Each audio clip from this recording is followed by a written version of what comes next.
Welcome to the Rewire with Pleasure Summit. I am your host, Karolina Ågren, tuning in with you from Sweden. And today I'm here with Jennifer Posada. She has spent the past 20 years teaching audiences all over the world about the power of intuition, sexuality, and feminine ecstatic practices. She is the author of The Oracle Within and her upcoming book, The Return of the Sexual Priestess. Hi, Jennifer. I'm so happy to be here with you today. Welcome. Hi, Carolina. So wonderful to be here with you too. Such a pleasure. Yeah.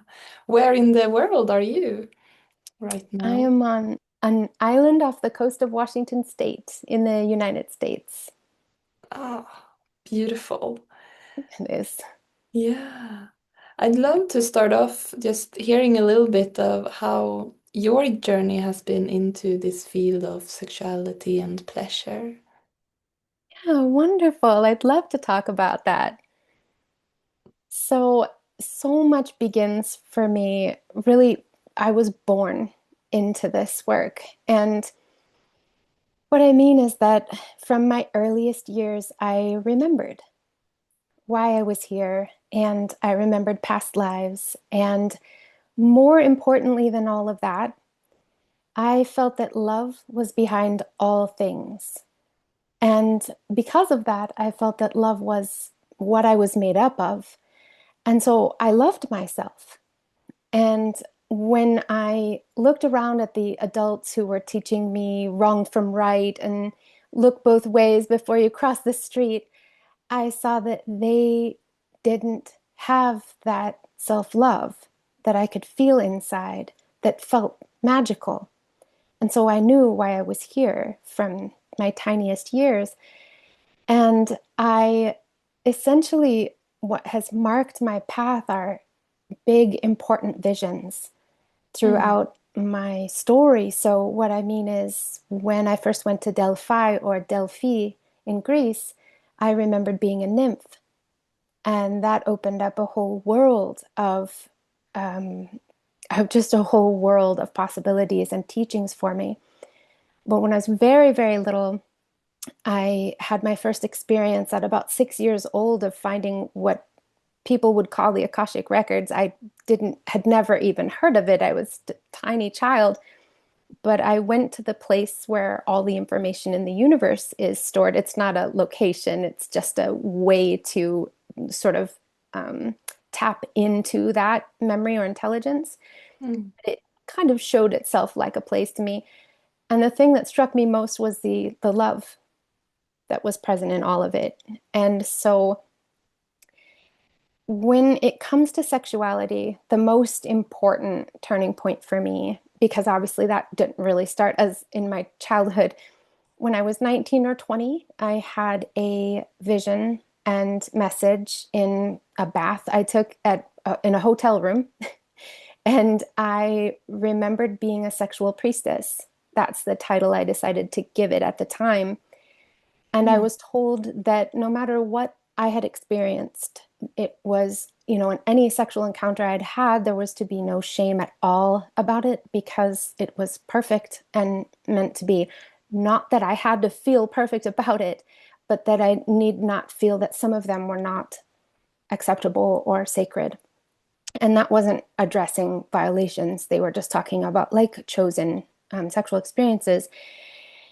And that vision that I had of being a sexual priestess and the abilities that I had, and that opened yet another door for me. And so it's just a huge part of why I'm here, why I'm talking about sexuality, why I'm talking about these ancient, powerful women who embodied love and healing, and why they matter now again. Mm. Oh, that's beautiful. Oh, I would really love to hear more about like why do they matter or and like why does pleasure matter? Why does our sexuality matter? Yeah, oh, I get so excited. Even just hearing the question. So I think it would be best to start with that another vision. the one I had of being a priestess of Aphrodite so early on that I've never seen anything written about it. I know later in a lot of these cases, later teachings were distorted or lost, and there was, priestesses would just be chosen. They couldn't necessarily choose if that's the life they wanted, and then, but this was with total power and agency, as you'll hear. So these early, early priestesses of Aphrodite, the temples where they lived were designed to be places where they could experience pleasure, whatever pleasure they desired. And it was believed that if they were allowed to be in pleasure, this would be what kept the community, the village, the community, and on a larger level, the world and beyond in more harmony. That was the greatest gift they could give, not even necessarily having to heal others or do anything like that. Although, if it was pleasurable for them, they could do that. It might be pleasurable for them to be brought a cool water, or to dip their toes in a pool, or to walk in the grove, or to just go commune with nature and not talk to anybody. Mm. But there were people at the temple whose role it was just to do whatever they could that would bring pleasure to these amazing, beautiful priestesses. And so, this idea that pleasure can have a ripple effect that changes everyone around you, can change your community, can change the world, is, I think, one of the biggest lost keys. I think right now in the world, we want to make change so badly. We want to do good, and we feel so much that's happening that is terrible. And we feel a bit frozen, and we don't necessarily realize that investing in our pleasure has a beneficial effect that ripples out on such a large level. Because Mm. again, that wisdom was sort of removed. Because if we know that pleasure is the best thing we can do for ourselves and for others, true pleasure that we can tap into, we tap into our true power. And then we really essentially become unstoppable. And healing just flows out from us, and the world begins to shift on levels we can't even see at first because we've changed the field. And so, not only that, but we've made a, a scenario for ourselves in which we are most likely to heal physically, emotionally. We've created a scenario in which we're more likely to have access to creative thinking. Someone might say, well, it's not going to help me to spend the afternoon, at having a sauna and a massage. And I'm thinking, when you get home that night or maybe the next day, as you're hopefully still, if you can, being in a place where you can take good care of yourself, an idea could come to you that could be life-changing and change others' lives because room was made. And so we're not sure we should invest in pleasure. We feel sort of frozen and overwhelmed about what to do in the world. And it can be scary to invest in pleasure. And that's something I also talk and teach about. And also importantly, I really want to speak to the people who might be listening, like, Jennifer, that sounds lovely that you just want us to invest in pleasure, but like, I have 3 jobs, or I have Mm. kids, or I have chronic illness, I experience pain. How do I access that? So that's also a lot of what I teach about. But if we break it down to just something I could say right now, baby steps, like little tiny ways of literally putting our toes in the water, just a little more breathing room, even if it's 30 seconds to ourselves, or making sure we have our favorite tea. And the thing is that doesn't sound like much, like, Jennifer, how's it going to help me to drink a cup of tea when I'm caring for an aging parent and I have, so much going on? But what happens is that as you continue to find ways to lean into your pleasure and find out what brings you the pleasure and let it amplify, you literally are, like the title of the summit, rewiring for pleasure. You Mm. are shifting, you are creating new neural pathways. You you are wiring yourself so that when I go through challenges, my ability to lean back into pleasure and go into pleasure states that then nourish me and assist me through times of struggle it's so available to me because I've been doing that wiring. And it doesn't have to take as long as some people worry it will. You might think, I don't want to spend years trying to rewire my whole neurology. Well, Mm, what I've learned is that there are two ways to create new neural pathways, repetition, and I'm not a scientist, so there can be other ways, but another way that you can do it is through intense experiences. And those can be good and bad. But if you do lean into pleasure enough that you end up being able to have access to intense experiences, you can rewire more quickly. mm, So it's not that you have to do this for the world. It's that knowing that doing the things that can bring you pleasure and leaning toward that, leaning toward deep self-care whenever you can, in any ways you can, is the greatest gift you can give not only yourself, but your loved ones and the world. And it will help resource you for the times that you want to do work that doesn't seem as pleasurable. Like if there is a very certain way you want to show up for a type of activism, you'd be more likely to feel resourced to do that if you have been nourishing yourself with pleasure. But we need reinforcement. We haven't mm, been told this. We can't mm, just be told once, and keep doing it. But in any case, I'm glad we're going to talk about everything we're going to talk about today because it's more and more about how we can rewire in this way. But I wanted to talk about why pleasure matters that much. It's life-giving and world-saving. mm. Yeah. No, I just feel like how being satisfied and being vibrant and feeling like I'm filled up. I yeah, I'm walking filled up and vibrant. There's just so much more resource to bring good in all its forms. Yeah. It is so true. In fact, when you said that, just when you said those words, I felt so you already were vibrant. That's already something I was feeling, but I felt it get radiate out further and I felt it move through me and I felt this warm, like warm chills just from you speaking about that radiance. Mm, And so to me, it's what's missing in the world. And I think as we get the skills to return to pleasure that way and fill our cups more, we're bringing that all the time. And it really is just the change that the world needs. mm. That is what the sexual priestess brings. Yeah, definitely. I'm very curious. How how can I like call upon my own inner sexual priestess? How can I start to embody that archetype? Like, is there any practice or how can I bring it into my self-pleasuring perhaps? Because I find it can be very, very helpful Yeah. to feel, see, and sense an archetype and make Yeah. love or be as Yes. that archetype. I would love to hear your Yeah. perspective on that. Oh, so exciting. I love all of this.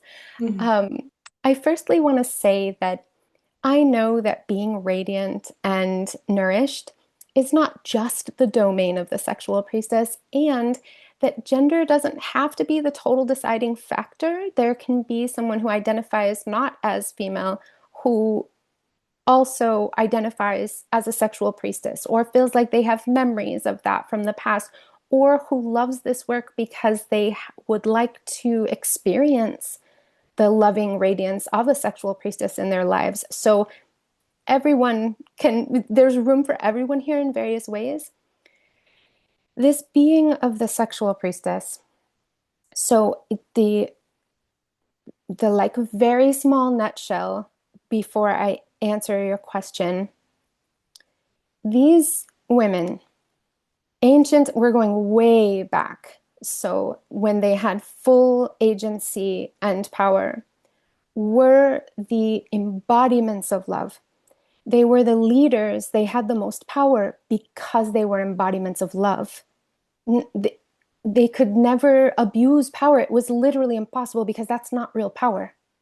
Mm, Any power that can be abused is not actually power. It's the power over, it's what I call false power. So these women were just pure embodiments of love. They brought that with them everywhere that they went, and they could offer healing through sexuality and sexual encounters with others, but also through a loving touch on someone's hand or transmitting it across a room or transmitting it across the world. They could decide they didn't want partners and, like the priestesses of Aphrodite, just roam through the groves of trees or whatever they wished because it wasn't about um, needing to look a certain way, which a lot of people, I think, associate the sexual priestess or what's sometimes called the sacred prostitute with just sort of waiting in a temple for different people to come for healing. mm, We're talking about women who held the roles that there's no name for now. It's like the highest sort of spiritual leadership position, plus sort of what we'd think of as like king or queen or whatever. But again, not because they put themselves there, because people were elated mm, that they could embody this love so fully.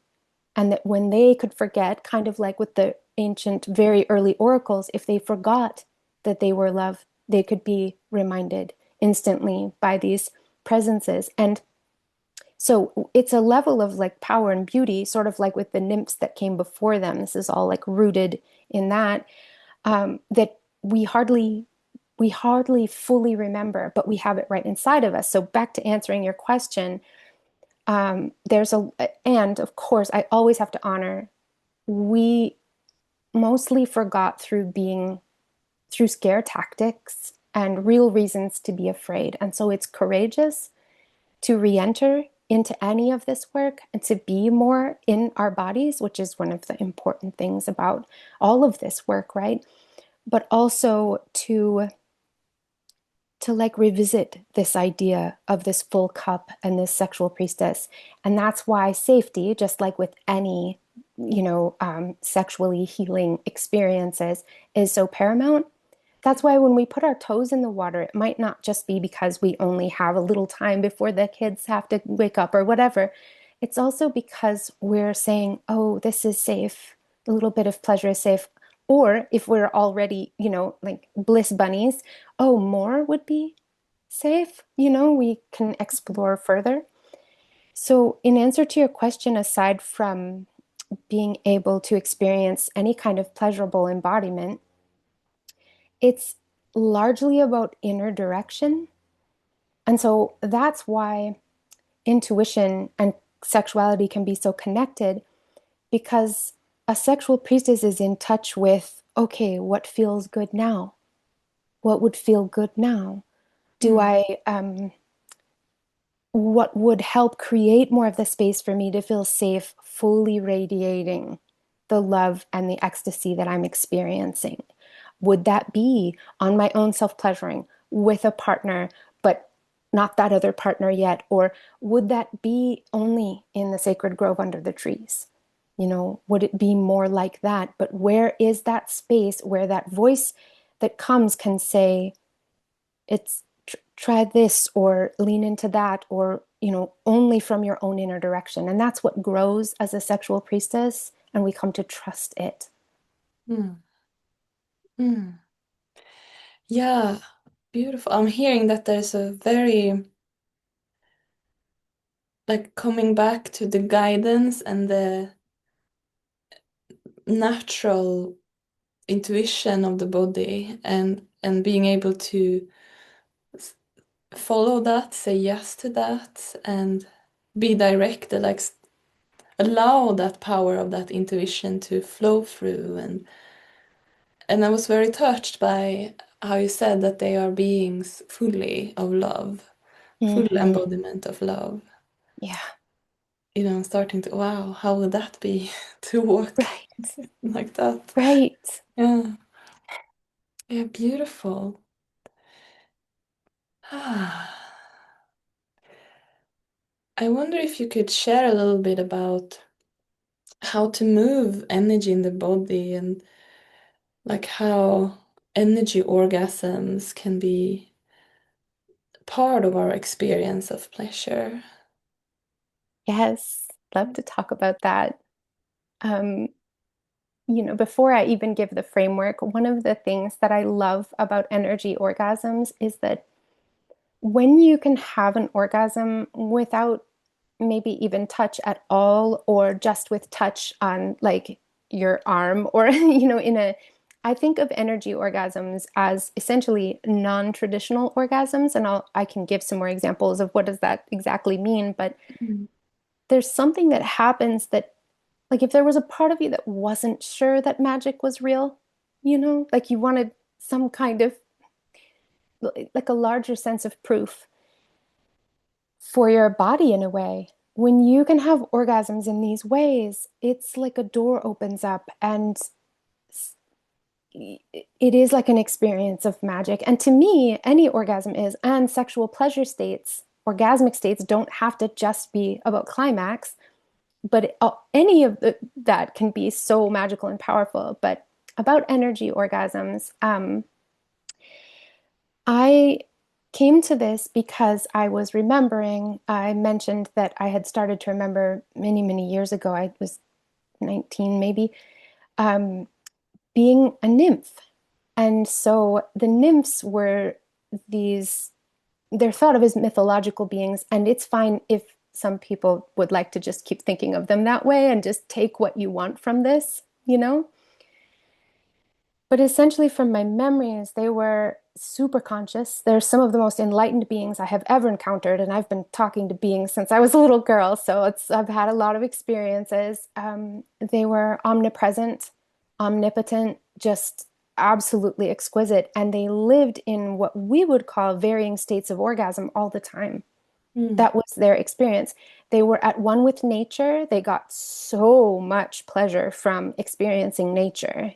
For a nymph, putting your feet in the spring or leaning back on the moss was just a multidimensional experience of sexual pleasure. And they, but they were not, one of the things I love to share about them is that they too, okay, so you kind of hear about nymphs and they seem to just be sexually open to anyone. Their energy fields were so strong that if someone wasn't resonant enough and in enough of a vibration, a loving vibration with them, they couldn't even come into their energy field. Mm. So by the time someone had entered into the energy field, they were already at a resonant enough place to have a beautiful experience. So there is a lot to that. But coming around to energy orgasms, I was having a memory of being a nymph, and I thought, wow, this like state of orgasm that you can just be in.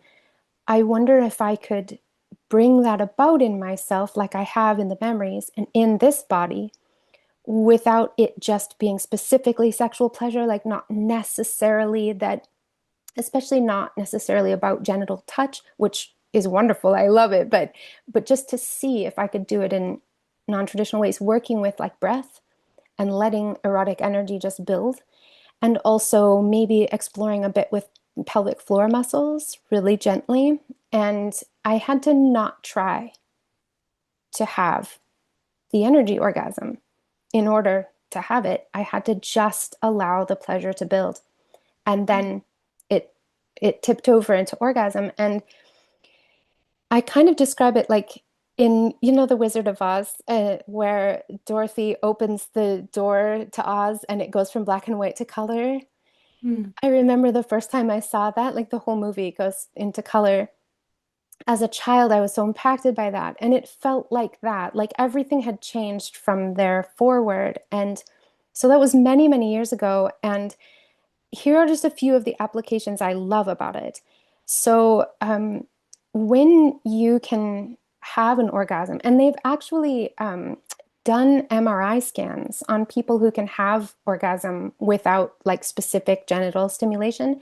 They actually call it thinking off, which is a little strange because it's not necessarily about thought, but it Mm. does light up the same regions of the brain as traditional climax. So it Mm. has been deemed real orgasm. And so um, the, anyone who has had who wishes that they could, for instance, have an orgasm if they have a vagina with like vaginal penetration, and if that's their preference, if they would like to have an orgasm while kissing or eating a beautiful fruit or listening to a piece of music that they love or just sitting under a tree, that all becomes available. If someone's had nerve injury or any other kind of injury and hasn't been able to have a typical kind of orgasm, it reopens all the orgasmic potential. So the healing of this is so significant. Mm, beautiful. So what I'm hearing, it's this it's not a doing practice. It's more like an opening to pleasure and to all sensations or Yeah, so yeah. in the free gift and then the course that I teach about this, I go into a lot more detail because it is like a bit of a back and forth. It's that sort of back and forth of life of feeling inner movement towards something and also trusting and surrendering at moments where it might feel like pushing. So Mm, rather than allowing, but also being able to lean in like a waveform. So to give you like a more clear example, because that's a bit foggy, mhm, when I was trying it first, I just noticed that if I tried too hard to make it be an orgasm, it muted the energy. So I'd come back to the pleasure mm, and I'd stay with that, but with the intention of it building. So I did have intention, but I wasn't pushing. But I'd kind of, and if it felt too much like pushing, it's not like there was anything wrong or bad. I would just notice that the energy didn't flow again, mm, and I'd go back to where it flowed.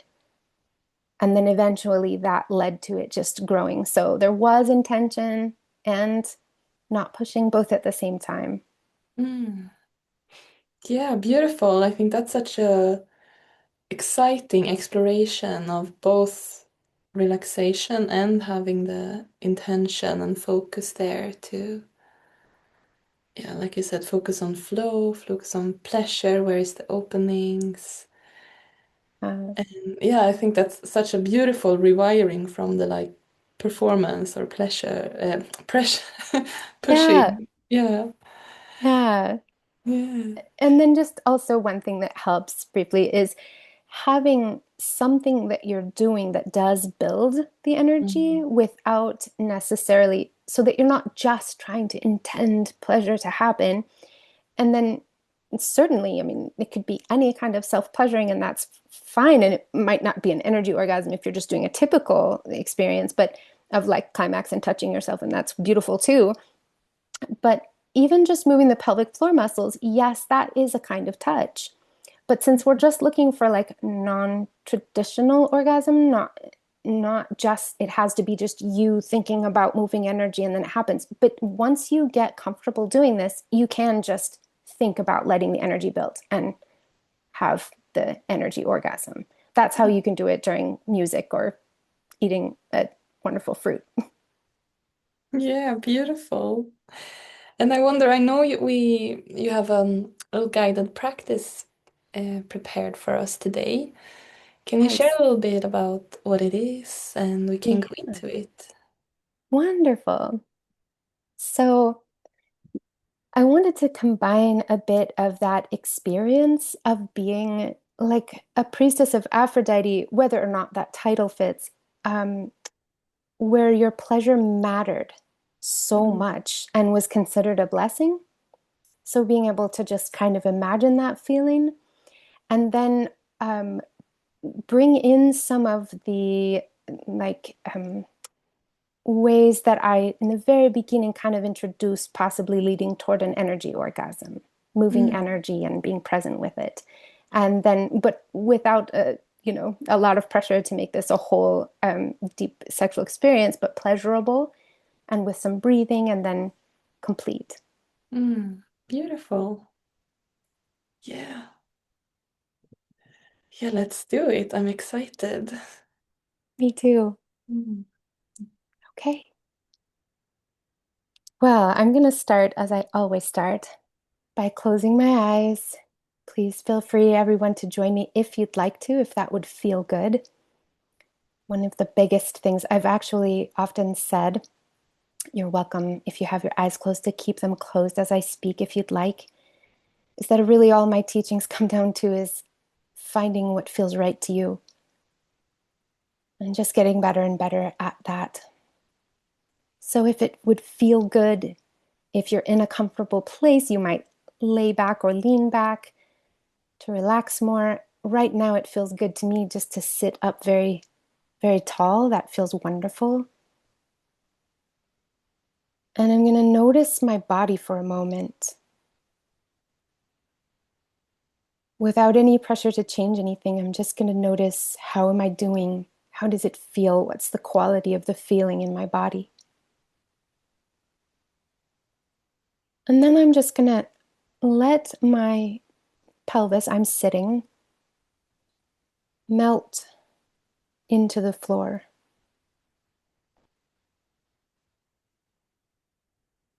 And there's no perfect way to do this. You can just imagine, if you like, that you're giving your pelvis permission to melt more into the floor and be held and supported by whatever you're sitting on, chair, floor, bed, anything.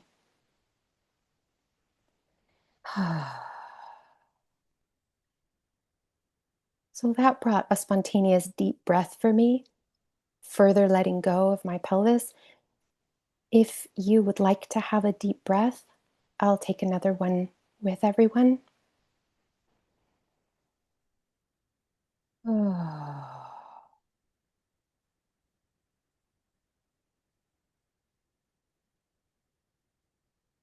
And then before we go further,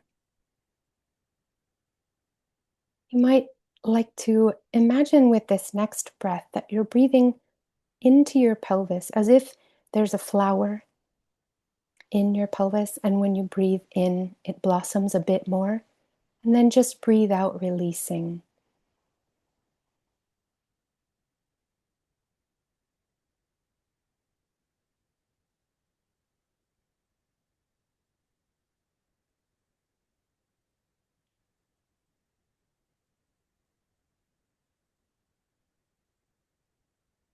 And just knowing that however you feel now, whatever place you've gotten to with your body, whether or not you could feel the flower opening, you are welcome and perfect just as you are.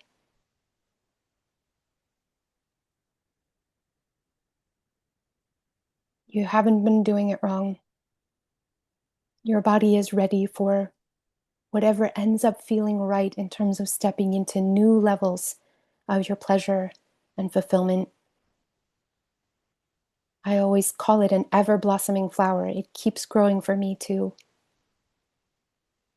And your inner knowing, inner wisdom, your connection to that, to guide you every moment. For now, not having to feel like you need to worry about where you are with any of that. And if you'd like, imagine that you find yourself somewhere beautiful in a temple. Maybe there are fabrics and furs that you're laying on. You could be somewhere else. Maybe you prefer to be under a tree. You just allow yourself to imagine that where you are laying, perhaps you are a priestess, or you can imagine yourself in any other way. You are completely comfortable. And if you get uncomfortable, you can shift things or you can ask for someone to support you becoming more comfortable in any way, and they would be so glad to do it. And when you become more comfortable and feel good inside, it blesses everything.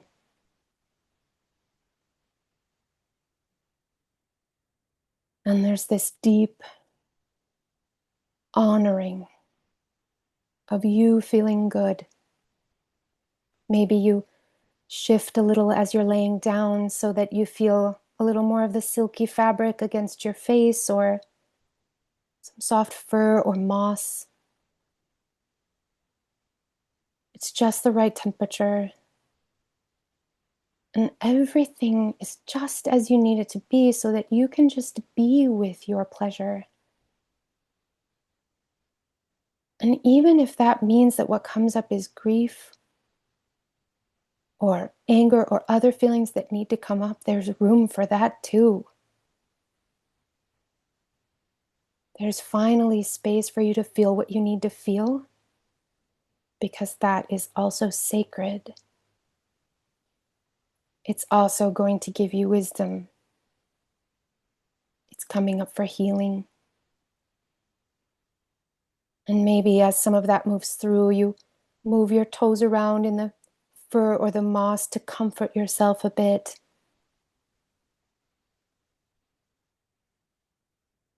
And then you imagine, if you'd like, if this over time allowed stirring in your body of pleasures that needed permission and room and safety and comfort to stir.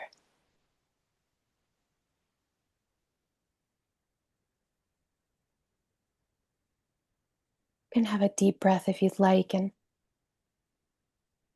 maybe as you have a couple more breaths, you begin to feel how the breath can be pleasurable. And if it's not, you honor that feeling too, or you can honor that feeling too, because you're trusting you. You're trusting what feelings need to come up. You're trusting what needs to move in your body. But as you breathe, if it feels accessible, to sense that it can be pleasurable, and that in your comfortable, comforted body, these pleasures can stir that maybe haven't stirred, and that they're coming alive.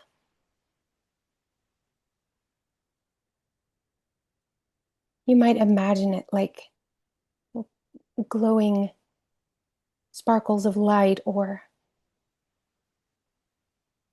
waves. Maybe you see these waves in your body. Maybe you sense them as colors that you love.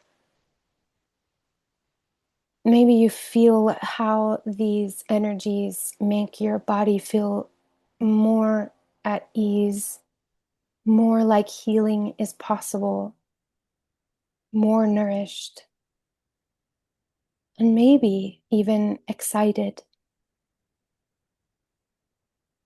And if you'd like, and you can certainly stay in any of the places that I just described and just be with what feels good.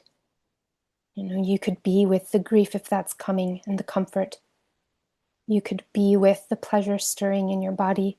Perhaps you could come back to just feeling the fur or maybe silky fabrics or moss or anything that feels good.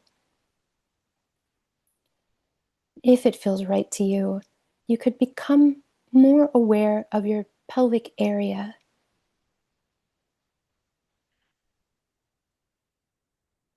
And see what it's like if you'd like to make just the gentlest micro movements of your pelvic floor muscles. It doesn't matter what genitals you have, we all have pelvic floor muscles. Almost like the tiniest movement you can imagine, and see if you can experience any pleasure from that.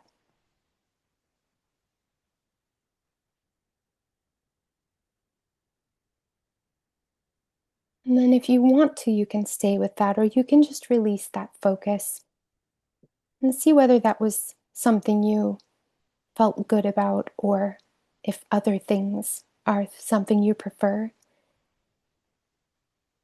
And then just, if you'd like, you may still feel yourself in the vision. And you may also, if you'd like to, put your hands over your pelvic area. You could put them sort of below your belly button, one on top of the other, or you could put them on your genitals if you prefer. This is just a comforting way to say, I love you, you're safe. or any words that you would prefer to say or to just be with this part of you.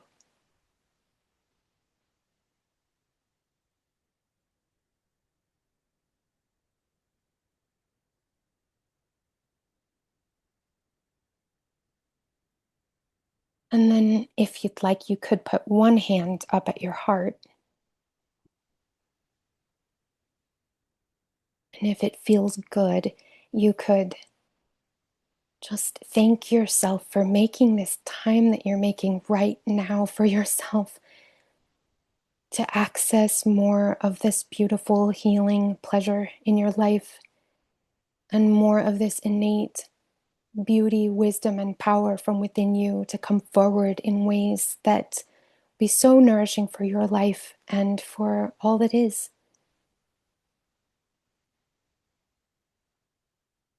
So, if you'd like, perhaps still imagining that you're resting in this beautiful temple, or perhaps gently letting that drift now and just being with your hands on your body. If you'd like to join me in a few breaths at whatever depth feels good to you, I'll begin now.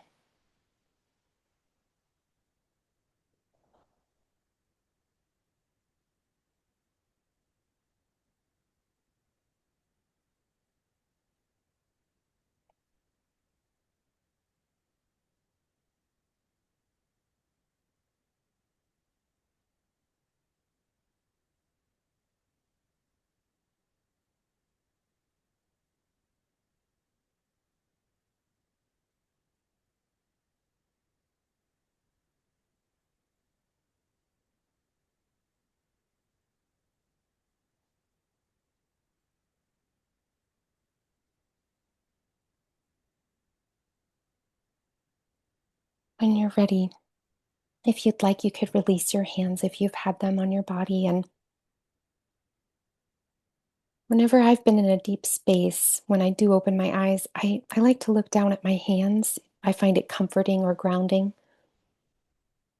But whichever way you'd like to do it, when you're ready, you can just gently open your eyes.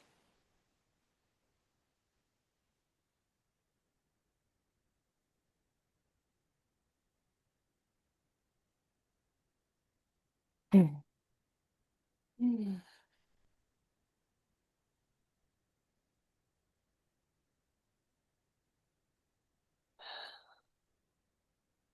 thank you.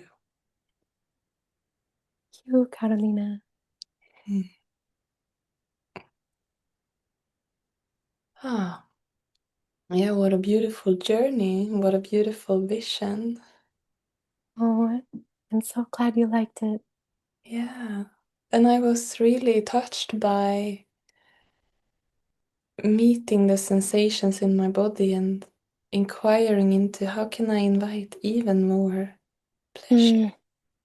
Mm. It was such a gentle way of rewiring actually into pleasure Mm. now. Mm, thank you. Thank you. There's Mm, so much available to us with the gentle way that is our own way, makes it more mm, accessible. yeah, yeah, beautiful. Thank you so much. And this, of course, I mean, this is a meditation our listeners can do again and again. Yes. Yeah. Find new depths and new ways of exploring. Mm, yeah. Okay, so gonna shift a little bit. I would love to hear about what free gift you are offering our audience and like why should they grab it? How can they um yeah, what is it? And Yeah, how is it a wonderful. benefit for them? Yeah. Well, I thought after this talk, people might want to know more about energy orgasms and how to access that and maybe even more about what some of the benefits are. So, the free gift is an introduction to energy orgasms that goes into more detail and has another practice as well. Mm, beautiful. Yes, Yeah. exciting. Yeah, I encourage everybody to grab that free gift and to practice it. Really, it's like in the practice the magic happens. Yeah. Yes. So we are coming towards the completion, and I would just love to hear if there's any take-home message, any last sentence you would like to share before we close today. Wonderful. You know, aside from that message that pleasure is life-giving and world-saving, and I truly know that it can be life-saving as well. The other thing that I think is just most important that I have talked about, but so we have this treasure inside of us. It's limitless.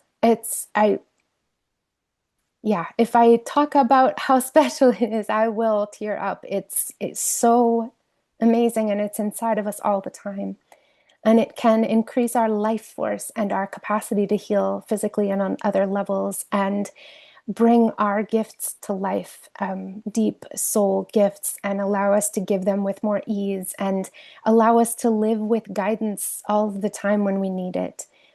So, I mean, throughout the day, being able to check in or get messages or hear messages from nature. I mean, we have just incredible gifts. And I think one of the most important things is that we know that we can access it as would bring us joy and feel good to us at our pace in our way, that it's our lovely gifts. I always say the gifts that we would give others, they're actually our gifts are actually gifts to us. They're Mm, our gifts we enjoy. And as we enjoy our gifts, they bless everybody and everything else because we're enjoying them. And so that means, you know, honestly, I think for some people, the idea of this huge treasure of possibilities might even sometimes feel overwhelming. But if you feel it more like, if you imagine that it was um, some vines covering a large space with beautiful flowers blossoming everywhere, and you just decided to go for the one that you thought was most lovely or most lit up, to just kind of look at it more closely. Then you could decide if you want to smell it or touch the petals or just look at it or take it inside with you. What, how you want to interact with your pleasure and your gifts and your possibilities is totally on your terms. mm, And that frees you up to feel more comfortable getting to know this infinite possibility within you and this possibility for infinite pleasure, and to start to trust it again and trust the inner wisdom and feel safe and let that bless your life and the world. So, yeah. mm. Yeah, beautiful. Thank you so much for being here today, and thank you for bringing back the memory and Mm, for holding the vision and transmission of the power of pleasure and what's already there inside of us. yeah. And yeah, thank you so much. Karolina, thank you. This has been so beautiful, and thank you for the same. From the moment we connected, I knew this was really something wonderful, and I so appreciate what you're doing. Thank you. Mm. Oh.